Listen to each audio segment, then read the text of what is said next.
सबसे पहले मैं आज जो ऑल इंडिया समाज मानव समाज ट्रस्ट के तत्वावधान में यह जो संत कबीर साहब का जन्म दिवस समारोह 629वां मनाया जा रहा है।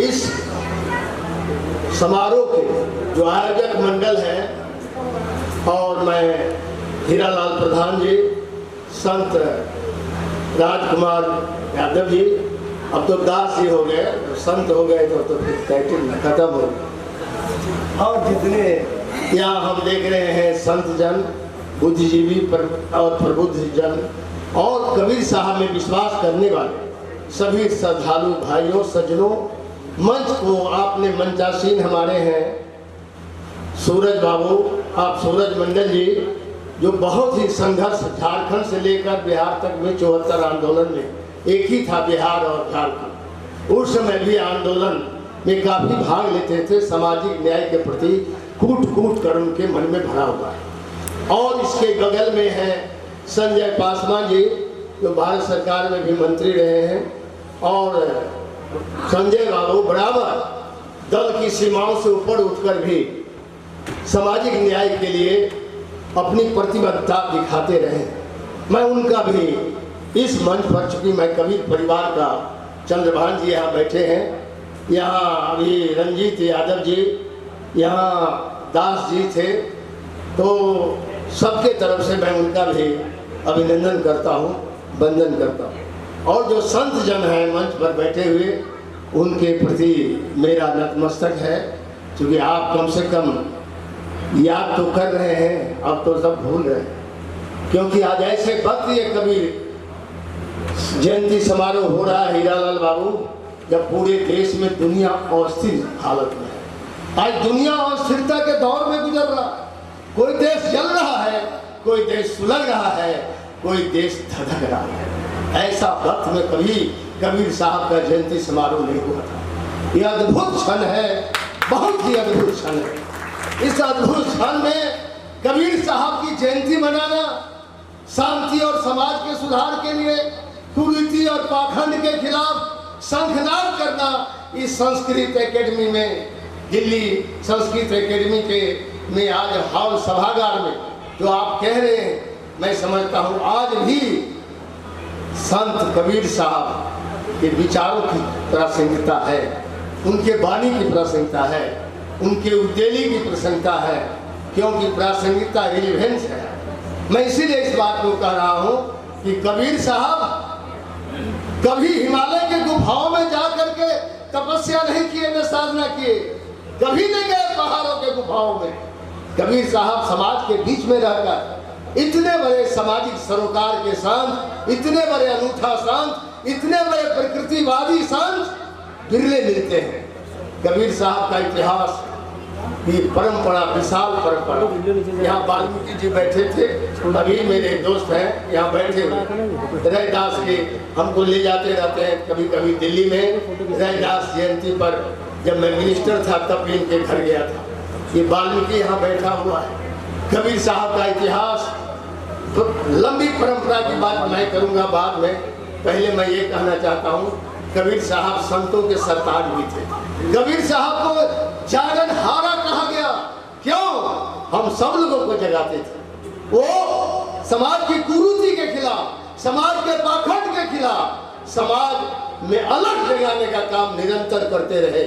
लेकिन मुझे अफसोस के साथ कहना पड़ता है, यदि आज कबीर साहब होते, अब तो नहीं है, 629 बरस पहले जयंती मना रहे हैं, प्रकट किए हैं, यहाँ सिद्ध है महात्मा जी बैठे हैं, तो उनको जेल के सिक्कियों में बंद होना पड़ता। अब ये बहुत कठोरता से मैं इस बात को बोल रहा हूँ, क्योंकि इतने बड़े संत के विषय में जेल की बात करना आसान नहीं है। क्योंकि कबीर साहब करते थे, पावन पूजे हरि मिले तो मैं पूजू पहाड़, ताते ये चक्की भली पीस खाए संसार। तो हिंदू केस कर देता, भाई ये तो हमारा अपमान हो रहा है, मानहानि हो रहा है। और मुसलमान को कहा, यहाँ बैठे हुए हमारे ये मजो अली, हमारे दोस्त आदमी, मुस्लिम साथी, पूर्वांचल के साथी है, बैठे हुए सीतामढ़ी से, उनको कहा काकर पत्थर चून के मस्जिद लिया बनाए, क्या खुदा बहरा है जो बांध दे रहे हो? तो वो भी केस कर देता, मुसलमान का भी केस होता भाई, और हिंदू का भी केस होता, तो जेल में ही रहते हैं ना। अभी तो परमानेंट जेल था उनका। मैं ये कह रहा हूँ, आज जो वक्त है सो, अब 600 वर्ष पहले कबीर साहब ने कठोर सच बोलने का काम किया। कबीर साहब ने चरखा को अपना सबसे बड़ा हथियार बनाया। राजकुमार बाबू जानते हैं, हीरालाल प्रधान जी जानते हैं, इतने संत लोगों को, काफी ज्ञानी है, विद्वान है। मैं तो मुटकुटी, ये कह रहे थे सूरज बाबू मुटकुटी में कुछ बोलिए, मुटकुटी में इसको जो हमने अर्थ लगाया है उस पर मैं बोल रहा हूँ। कबीर साहब चरखा को, सूत को, बांग से सूत काट कर उन्होंने एक आदर्श पेश किया। वह चरखा जो 600 वर्ष पहले, सूत जो हिंदुस्तान के मानव सभ्यता का प्रतीक कबीर साहब ने चरखा को बनाया था, वह चरखा गांधी जी 100 साल की कहानी है गांधी जी का। 1947 में गांधी जी चले गए। आजादी के समय अंग्रेज के कपड़ा का बहिष्कार करने के लिए उसी चरखा, कबीर साहब के हथियार का प्रयोग किया और कहा ये चरखा जो है स्वावलंबन का प्रतीक है। आजादी के समय स्वावलंबन का प्रतीक, और उस समय कबीर साहब के समय सभ्यता का प्रतीक, मानवीय सभ्यता का प्रतीक उन्होंने क्या ऊंचाई दिया एक सूत को, एक चरखा की जो ऊंचाई कबीर साहब ने किया वो किसी ग्रंथ में नहीं मिलेगा, किसी महाभारत में नहीं मिलेगा। ये कबीर साहब थे, इसीलिए कबीर साहब की ऊंचाई हम लोग उनके चरण कमलों के बराबर भी नहीं कह सकते कि कबीर साहब थे क्या। इसीलिए मैं यहाँ इसको रोकता हूँ। कबीर साहब के 2 पक्ष थे। कबीर साहब का 2 पक्ष मैं खत्म करूंगा जल्दी जल्दी, क्योंकि मुझे भी जाना था। दूसरे दिन जब संत राजकुमार जी बुलाएंगे तो विस्तार से संत महात्मा जी से सीखने के लिए मैं आया था। रंजीत जी हंस रहे। मैं आपसे कहना चाहता हूँ, कबीर साहब का 2 पक्ष है मुख्य रूप से, सगुन पक्ष और निर्गुण पक्ष। सगुन पक्ष में कबीर साहब ने वर्ल्ड कल्चर को जो कहा है, किसी विज्ञान के तराजू पर तौलोगे तो आज भी लगता है उसका रिलेवेंसी है, आज भी प्रासंगिकता है। क्या कल करो सो आज करो, उनका कार्य संस्कृति क्या था, क्या दर्शन दिए हैं कबीर साहब। आप जन्मदिन के जन्म इस समारोह में हम लोग को कुछ लेसन देना चाहिए, संकल्प भी लेना चाहिए कबीर साहब के राह पर चलने का। उन्होंने कहा था कल करो सो आज करो, आज करो सो अब, पल में परलय होगा बहुरी करोगे तो। कब चला जाएगा हंस, तो सब दिन रखते हो काम, कल करेंगे, बस कल तुम्हारे बस में है। कबीर साहब ने साफ साफ कहा था। कितना वैज्ञानिक तराजू पर तौला हुआ वर्ल्ड कल्चर है। आज MLA MP हम लोग और ये बैठे हुए मंच पर हमारे मित्र लोग, यदि कल का काम आज कर ले तो देश विकसित हो जाएगा। जो बता रहे थे हीरा, हम लोग कल का काम परसों के लिए रखते हैं, अब परसों का काम तो कब रखते हैं, अनंत काल के लिए। कबीर साहब कहते थे नहीं ये गलत है, कल करो सो आज करो, आज करो सो अब, पल में परलय होगा बहुरी करोगे कब। इतना ही नहीं, जाना कहाँ चाहिए। उन्होंने कहा था जहां गुणग्राही नहीं वहां न रखो पाँव, धोबी बेचारा क्यों बसे दिगंबर के पाँव। जहां आपके गुण का कोई ग्राह करने वाला नहीं है वहां पाँव क्यों रखते हो। गुण ग्राह वही न रखोगे जहां तुम्हारे गुण को कोई पूछेगा। कबीर साहब का एक बात नहीं था, सत्य के लिए भी उन्होंने दर्शन दिया था। क्या कहा था, साच बराबर तप नहीं, झूठ बराबर पाप। कहा था कि नहीं कहा था, आप ही बताइए। अब है झूठे जगपतियाना रे साधो, झूठे जगपतियाना, सब तो झूठे पतियाना। हम साफ बोल रहे हैं, खाली झूठ का व्यापार चल रहा है। हिटलर आया था तो लिखा था अपने चैम्बर के सामने, हिटलर जर्मनी में, कि truth is the only law, ये जो सच है वही हमारा कानून है। तो उनका PS गोवेल्स था, कहा कि सर ये क्या लिख दिया आप। अरे गधा, झूठ की खेती करना है तो सच का बोर्ड तो लगाना होगा। आज चारों तरफ झूठ की खेती करने वाले सच का बोर्ड लगा के घूम रहे हैं। मानवता, विश्व गुरु क्या क्या बना रहे हैं, माफ करिएगा सभी। आजकल सब कुछ हो रहा है और कुछ नहीं हो रहा है, जहाँ थामे के थामे। इसीलिए मैं आपसे यही रोकता हूँ, मैं बोलने लगूंगा तो लंबा हो जाएगा, माफ करिएगा। और कबीर साहब का जो सगुन पक्ष है उसमें प्रेम के लिए क्या कहा था कबीर साहब? सच के लिए तो कहा था कबीर, अब प्रेम के लिए कहा था, पोथी पटपटी जगमुआ पंडित हुआ न कोई, धाय आखर प्रेम का पढ़े सो पंडित हो। प्रेम न बात क्या कहा था? प्रेम न हाट बिकाए, प्रेम न बाड़ी उपजे, प्रेम न बाड़ी उपजे, जो शीश ले वो ले जाए, जो राजा शीश देगा वही देगा। कबीर साहब का सत्य का प्रति देखिए, प्रेम के प्रति देखिए, और कार्य संस्कृति देखिए, कितना देखिएगा। कबीर साहब का एक श्रम के प्रति भी बहुत बड़ी बात है। श्रम के विषय में जानते हैं ना, श्रम की प्रतिष्ठा सबसे पहले अंबेडकर साहब ने लिखा है, बाद में कॉन्स्टिट्यूशन में डिग्निटी ऑफ लेबर, श्रम की प्रतिष्ठा होनी चाहिए। कबीर साहब 600 वर्ष पहले श्रम की प्रतिष्ठा, भक्ति आंदोलन जो हुआ था उसमें 100 संत उसमें उनका प्रादुर्भाव हुआ था, जिनका अलग अलग पंथ है, अलग अलग वाणी है, लेकिन समान धर्म में कबीर साहब के समान धर्म का एक ही राह है, एक ही मार्ग है। वो कबीर साहब में कौन कौन लोग हुए थे भक्ति आंदोलन में? गुरु नानक देव, रैदास, रविदास, महर्षि रविदास, दादू, दरिया, पीपा, संत सेन, संत दयाल, संत गरीबदास, कितना नाम लूं मैं? 100 संत में कुछ नाम ले पारस मणि दे रहा दिया भी, लेकिन कहा छुआ नहीं, कहा 4 में घोष दो, तुम 6 महीने बाद आना तब शिष्या बनाएंगे। कहा कि हमको कबीर साहब भेजे हैं आपके पास शिष्या बनने के लिए। कबीर साहब के पास टाइम नहीं था, वो तक नहीं चरखा चला रहे। तो महिलाएं आई राजस्थान से, कहा इसमें रख दो ताक में। 6 महीने बाद आया, देखता उसी की तरफ फूस तरफ वाल्मीकि साहब है। तो महर्षि वाल्मीकि कहा कि बाबा हम तो सोचे महल बन गया होगा, पारस मुनि दे के गए थे। कहा कि बेटी बैठो, हिंदुस्तान का जो गांव के गरीब आम लोग जो है उनके शरीर से जो पसीना निकलता है वो सबसे बड़ा पारस मणि है। इसी से राष्ट्र बनेगा, इसी से दुनिया बनेगा।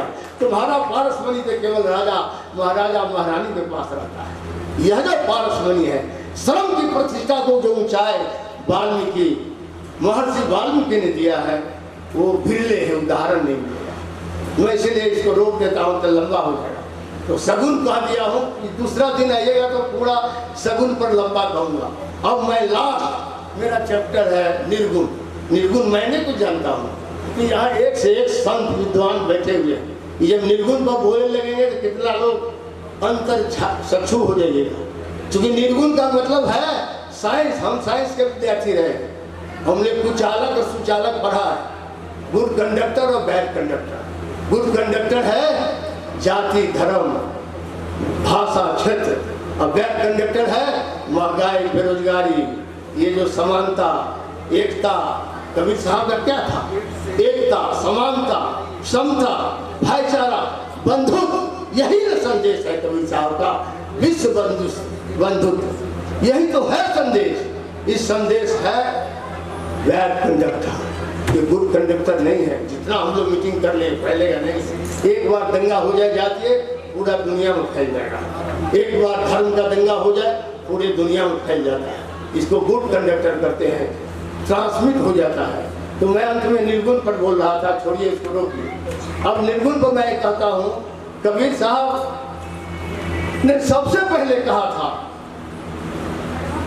यो दर्शन करना चाहिए हो तो दर्पण माजत नहीं हो, दर्पन में लगे गाई तो दरस कहाँ से पाए। मन में तो मैल है, मन में जब मैल है तो दर्शन कहाँ होगा? भगवान खोज रहे हैं। कबीर साहब कभी नहीं कहते थे खुद को, अपने को। मैं इसीलिए कह रहा हूँ कबीर साहब का आप याद करिए निर्गुण। उन्होंने क्या कहे थे? लिखा लिखी की बात नहीं, देखा देखी की बात। दुल्हा दुल्हन मिल गई प्रोग्राम करते हुए।